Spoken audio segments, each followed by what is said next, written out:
Before I start this video, I just want to remind you all that I have a live stream coming on Saturday the 17th of March. It will be about 9 PM GMT time, so you may need to check your time zones and where you live. So that is what is happening. Saturday, March 19th, Random Horror Live. Hope to see you there.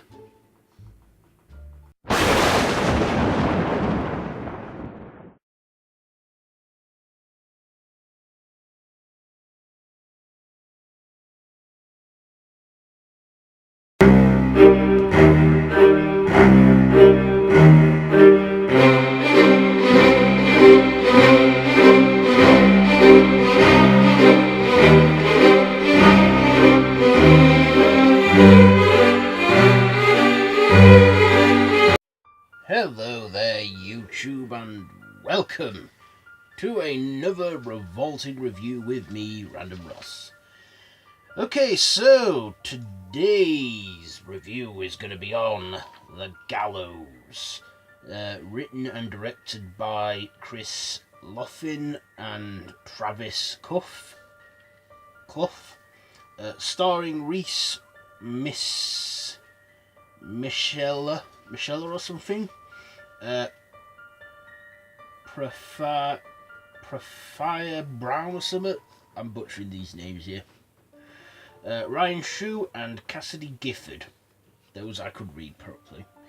Okay, so The Gallows. It's a 2015 found footage horror film, and I love found footage films.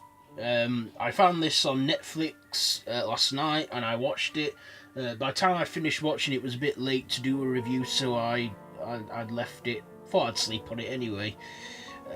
So this is a film about this drama club at a school. They're having a play. It's 1993, and during the play, when they're doing a hanging scene, one of the actors, the kids in the play, get hung for real and die. And then next thing you know, about 22 years later in 2015, they're doing the play again, called, well, the Gallows. And our main protagonist, Reese, played by Reese. I think the characters are all named after, are all like the actors' real names and that. They use their real names in this, but playing different characters and that. So anyway, this boy who was killed was called Charlie, and basically, they go there to vandalise and smash up the stage and everything in the theatre room in the school, after they find a door that doesn't lock. But then they soon discover that the door does lock, and then things take a dark turn from there. So then they get trapped in the school, and they're being picked off by some unknown entity.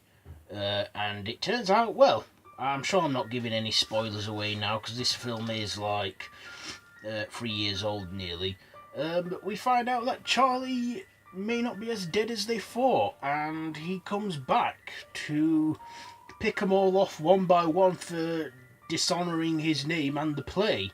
We also find that one of our protagonists, I think it's Ryan, he is, he discovers that his dad was meant to be in that part all those years ago, and it just takes a dark turn there, and stuff, and shit happens in it and stuff, and they're getting hunted down by this Charlie. So let's get on to the likes and the dislikes about this film. So first of all, I loved the originality of the kills. This killer Charlie, it's like every killer tends to have a signature weapon. Like Jason has the machete, Freddy has the bladed glove, Michael has the butcher's knife, and who else? Jason. They have signature weapons. what I liked about Charlie was he had a noose. That was like his signature weapon. He'd wrap it round your neck and get you when you least expect it. And that's what I liked about this. I thought the kills were quite original. Instead of like blood and splatter, ripping, cutting them up and slashing them up like a slasher film, he actually doesn't mutilate them or anything of that. He actually traps them in a noose and hangs them, which I think, and basically strangles them to death. That is what I liked about this film. I wouldn't call it a slasher, but it had like that feel to it, I think. Also, this was found footage, and like I said, I love found footage films. When it comes to found footage, you either like it or you don't. I personally love it, found footage films. Like Cloverfield, Paranormal Activity and that. And I like this film. I also like the jump scares in this. There weren't many jump scares, and I didn't really jump much at it, but when I did jump, I thought those were nicely done jump scares and that. And the other thing I liked about this was, well, the ending was a bit typical. I mean, in the end, the final guy, that's right, it was a guy, well, was meant to be, Ryan, he has the opportunity to escape because the door opened, but then he realises that the final girl, I think it's the main girl, the second girl in it, but he discovered that she was still at the theatre, and basically he thought if she gets to live, will he have to die? And basically he makes the choice, he makes the sacrifice and that, and decides to recreate the scene that his dad should have been in, and we have Charlie appear again.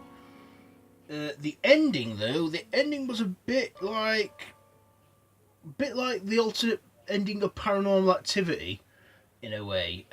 Basically, we then see two cops go into the school because one of them set the fire alarm off to try and get the police's attention, and then we discover that our final girl and the girlfriend, well, who was the love interest of Charlie all those years ago, as I forgot to mention, are like together, and next thing you know, it's like one of the cops gets thrown across the room and gets thrown to a wall, and then the other cop gets attacked, and it just ends where Charlie is meant to give us one final scare, go "Whoa!" like that. I also like the look of Charlie. He like had a bag on his head, like the bag he wore when he was meant to be hanging, and like an executioner hood, and that. My negatives, I don't really have anything negative to say on this. I thought this ran perfectly. From timing, it was about an hour 20 minutes long. That's about 80 minutes, so it was a decent length of time. I do recommend this because I actually did enjoy it, and I thought there wasn't really anything original about the found footage aspect or that, but I thought the killer weapon and that, the noose, was something I'd not seen before, so I thought that was quite original and stuff. Anyway, I thought the cinematography was good, the found footage and everything, the horrors and that in it. So yes, my ratings for this, and I'm remembering to do them this time because last time I forgot like a div. I'm gonna give the Gallows a. I do you know what? I'm gonna give this 3.5 machetes out of 5. That's been my review on the Gallows. If you like this video, be sure to give it a big thumbs up. Don't forget to share with your friends. Don't forget to subscribe to the channel if you haven't already, and hit that notification bell. Sorry about that there, just ran out of memory, but... Okay, there, let me wrap this up. So yeah, all my social media links, Facebook group, The Random Horror Madhouse, Twitter, Instagram, they're all linked down below in the description, so you can check them all out whenever you please. And yeah, that's pretty much it for this Revolting review. So, until next time, don't have nightmares.